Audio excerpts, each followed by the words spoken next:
Hello guys, welcome to my YouTube channel. गलतियों से सीखना बुद्धिमानी है। प्रसिद्ध धनगर के निसंतान राजा ने काफी जप तप कराए, परंतु बावजूद इसके उन्हें कोई संतान प्राप्त नहीं हुई। तभी उनकी मुलाकात एक महात्मा से हुई। राजा ने उन्हें अपने सारे कष्ट बताए। तब महात्मा ने राजा को थोड़ा सा भस्म देते हुए उसे अगले अमावस्या की मध्य रात्रि में रानी द्वारा सर, माथे और पूरे शरीर पर लगाने एवं शेष भस्म को ग्रहण करने को कहा।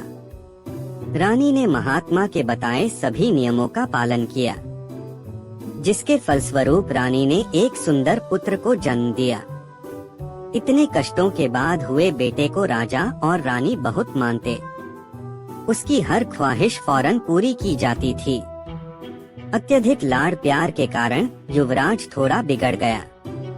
अब वह काफी जिद्दी और मनबड़ स्वभाव का हो गया। एक बार जब वह शिकार खेलने वन में गया था, तभी शिकार के दौरान एक चिते की फिराक में वह काफी दूर निकल गया और रास्ता भटक गया। थोड़ी ही देर में अंधेरा होने लगा। सैनिक युवराज को न पाकर महल वापस लौट आए। इस घटना से राजा व रानी काफी परेशान हो गए। इधर युवराज भटकते भटकते पड़ोसी मुल्क में पहुंच गए। वहां युवराज ने राजकुमारी को देखा। उसे देखते ही वह उस पर मंत्रमुग्ध हो गया। अगले दिन वह अपने महल को लौट आया, पर यहाँ भी बस राजकुमारी के ख्यालों में डूबा रहा। राजकुमारी के प्रेम में पागल युवराज छुप छुप कर राजकुमारी से मिलने लगे। धीरे धीरे राजकुमारी को भी युवराज से प्रेम हो गया। एक दिन जब राजकुमार राजकुमारी के साथ वन में विचरण कर रहा था, तभी अकस्मात राजकुमारी के पिता ने उन्हें साथ देख लिया।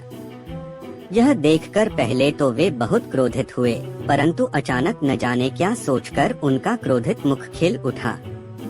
उन्होंने फौरन राजकुमार और राजकुमारी को अपने पास बुलाया और राजकुमार से अपनी बेटी के विवाह का उसे आश्वासन दिया। धीरे धीरे राजकुमारी के पिता की नजदीकियां राजकुमार के पिता से हो गई। दोनों अब समधी बनने वाले थे, इसलिए दोनों राज्यों की सीमाओं के बीच अब कोई अवरोध नहीं था। मौका पाते ही एक दिन अचानक राजकुमारी के पिता ने धोखे से राजकुमार का राज्य हथिया लिया तथा उसके पिता को मौत के घाट उतार दिया। यह सब जानकर राजकुमार अत्यधिक क्रोधित हुआ और उसने राजकुमारी के पिता से बदला लेना चाहा, परंतु तभी राजकुमारी स्वयं राजकुमार के समक्ष प्रस्तुत हो गई और उसे चुपचाप वहां से लेकर गई। कहीं गुम हो गई। हालांकि राजकुमारी के पिता ने उन दोनों को ढूंढने की बहुत कोशिश की, परंतु वे नहीं मिले। कालांतर में राजकुमार ने राजकुमारी की मदद से बहुत बड़ी सेना तैयार की। राजकुमारी ने राजकुमार को अपने पिता के राज्य की हर छोटी बड़ी कमजोरियों से अवगत कराया, जिसकी मदद से राजकुमार बड़े ही आसानी से उसके पिता के राज्य पर कब्जा करने में सफल रहा और फिर उसने राजकुमारी के पिता को बंदी बनाकर कारागार में डाल दिया। छल और कपट से विजय प्राप्त करने वाले राजकुमारी के पिता खुद को कारागार में पाकर अत्यंत क्रोधित हुए। वह कभी कारागार के दीवारों पर अपना माथा पटकते तो कभी कारागार के दरवाजे को तोड़ने की असफल कोशिश करते। इसके साथ साथ वे हर पल अपनी बेटी को कोसते नजर आते, जो उनके इस हाल में पहुंचाने की जिम्मेदारी थी। परंतु सच तो ये था कि राजा ने अपनी जिन चालों के द्वारा युवराज के राज्य को कभी हासिल किया था, आज उन्हीं चालों से उसे किसी ने मात दी थी। कहानी से शिक्षा।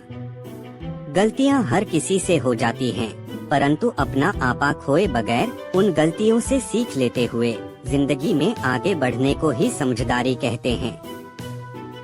अगर आपको ऐसी मजेदार कहानियाँ सुनी है तो इस चैनल को सब्सक्राइब करें।